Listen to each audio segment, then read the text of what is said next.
Shalom,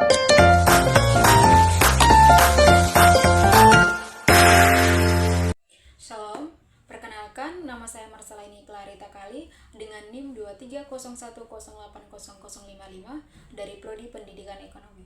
Baik, di sini saya akan menjelaskan materi tentang inflasi. Inflasi adalah suatu keadaan di mana terjadi kenaikan harga-harga barang dan jasa secara umum dan terus-menerus dalam suatu periode tertentu. Inflasi menyebabkan penurunan daya beli uang. Artinya dengan jumlah uang yang sama, seseorang bisa membeli lebih sedikit barang atau jasa dibandingkan sebelumnya. Contohnya, di tahun 2020, kamu bisa membeli 1 liter minyak goreng seharga 15.000 dan di tahun 2025, kamu bisa membeli 1 liter minyak goreng seharga 20.000. Artinya terjadi kenaikan harga dan itu biasa disebut dengan inflasi. Yang berikut jenis-jenis inflasi. Inflasi dibagi jenis, yaitu inflasi berdasarkan tingkatnya dan inflasi berdasarkan penyebabnya. Yang pertama, inflasi berdasarkan tingkatnya. Nah, inflasi berdasarkan tingkatnya ini ada 4. Yang pertama, inflasi ringan. Inflasi ringan adalah kenaikan harga kurang dari 10% per tahun, masih bisa dikendalikan dan tidak terlalu mengganggu ekonomi. Yang kedua, inflasi sedang. Inflasi sedang, kenaikan harga antara 10-30% per tahun, mulai terasa bagi masyarakat menengah ke bawah. Yang ketiga, inflasi berat. Inflasi berat adalah kenaikan harga antara 30% sampai 100% per tahun. Uang menurun drastis dan daya beli masyarakat turun tajam. Yang keempat, hiperinflasi.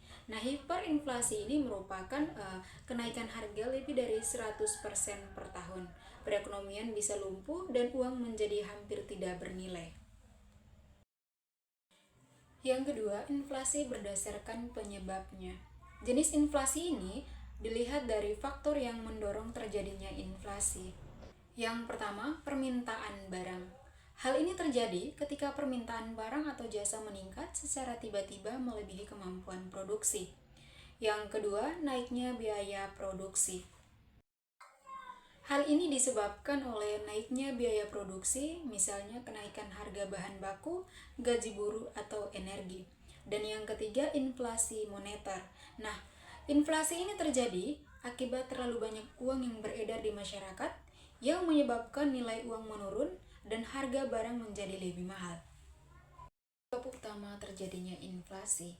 Yang pertama, kenaikan permintaan. Inflasi terjadi karena permintaan barang dan jasa meningkat, tetapi jumlah barang yang tersedia terbatas. Misalnya, saat masyarakat punya banyak uang dan belanja besar-besaran, produsen tidak bisa memenuhi permintaan, sehingga harga barang naik. Yang kedua, kenaikan biaya produksi.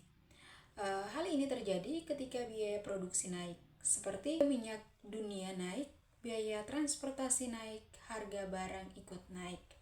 Yang ketiga, jumlah uang beredar terlalu banyak. Jika pemerintah mencetak uang secara berlebihan, maka uang yang beredar terlalu banyak, sementara barang tetap, sehingga harga naik. Yang keempat, ekspektasi inflasi.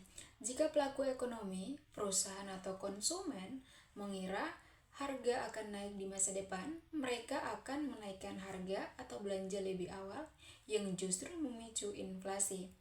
Misalnya, pedagang menaikkan harga karena khawatir BBM akan naik di bulan depan.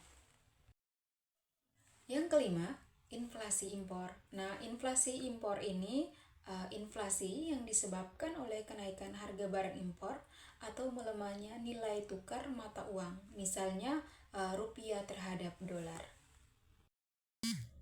Yang berikut, dampak terjadinya inflasi. Nah, dampak terjadinya inflasi ini ada 2. Yang pertama, dampak positif dan dampak negatif. Pertama, kita akan bahas tentang dampak positif inflasi.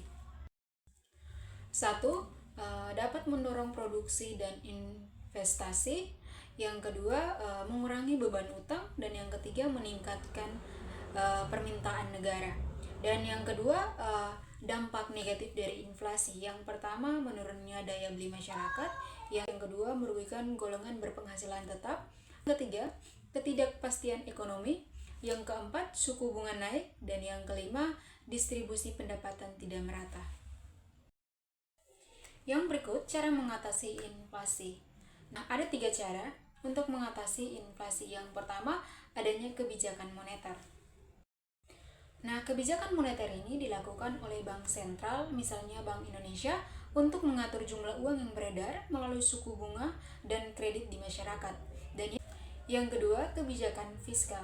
Hal ini dilakukan oleh pemerintah untuk mengatur pengeluaran dan penerimaan negara dan mengurangi belanja pemerintah serta menaikkan pajak jika perlu. Dan yang ketiga, kebijakan non-moneter. Nah, kebijakan non-moneter ini mengawasi harga dan distribusi barang agar tetap stabil. Oke, sekian dari pemaparan materi yang dapat saya sampaikan. Mohon maaf jika ada kekurangan dalam penyampaian materi ini. Sekian dan terima kasih.